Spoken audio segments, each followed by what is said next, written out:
His huge buzzard wings dirty and half plucked. അദ്ദേഹത്തിന്റെ വിങ്സിന്റെ അവസ്ഥ എന്താണ്? ബസാർഡ് വിങ്സ് എന്നാ പറയുന്നത് അല്ലെ. വിങ്സിനെ കമ്പയർ ചെയ്തിരിക്കുകയാണ്. ബസാർഡ് എന്ന് പറഞ്ഞാൽ ഇറ്റ്സ് എ ലാർജ് ബേർഡ്.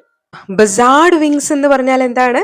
വളരെ വലിയ ചിറകുകൾ എന്നുള്ള അർത്ഥത്തിലാണ് നമ്മൾ അവിടെ ബസാർഡ് വിങ്സ് എന്നുള്ള വാക്ക് ഉപയോഗിച്ചിരിക്കുന്നത്. ബസാർഡ് എന്ന് പറഞ്ഞാൽ കഴുകൻ, പരുന്ത് അങ്ങനെയൊക്കെയുള്ള വലിയ ബേർഡിനെയാണ് ബസാർഡ് എന്ന് പറയുന്നത്. അപ്പോൾ അതിൻ്റെയൊക്കെ പോലെ വളരെ strong and dark and wide and strong ആയിട്ടുള്ള ചിറകുകളാണ്. പക്ഷെ ഇപ്പൊ അതിന്റെ അവസ്ഥ എങ്ങനെയാണ് ഇരിക്കുന്നത്? വളരെ dirty and half plucked, also entangled in the mud.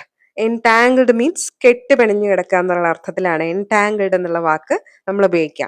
Twisted together അല്ലെങ്കിൽ നോട്ടഡ് എന്നൊക്കെ നമുക്ക് സിനണിംസ് ആയിട്ട് പറയാം.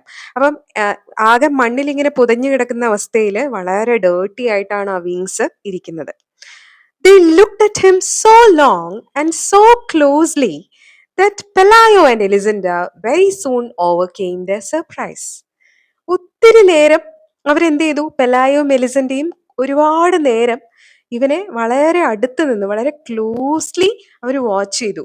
അവരങ്ങനെ കുറേ നേരം നോക്കി നിന്നത് കൊണ്ട് തന്നെ ദേ ഓവർകെയിം ദെയർ സർപ്രൈസ്. ആദ്യം അവർ വളരെ അത്ഭുതത്തോടെയാണ് അവനെ നോക്കിയത്. നോക്കിക്കൊണ്ടിരിക്കെ ആ ഒരു അത്ഭുതമൊക്കെ കുറഞ്ഞു വന്നു. And in the end they found him familiar. കുറച്ച് കഴിഞ്ഞപ്പോഴത്തേക്കും ഇവൻ വളരെ ഒരു ഫെമിലിയർ ആയിട്ട് അവർക്ക് തോന്നാൻ തുടങ്ങി അല്ലെ, പരിചിതമായിട്ട് അവർക്ക് തോന്നാൻ തുടങ്ങി.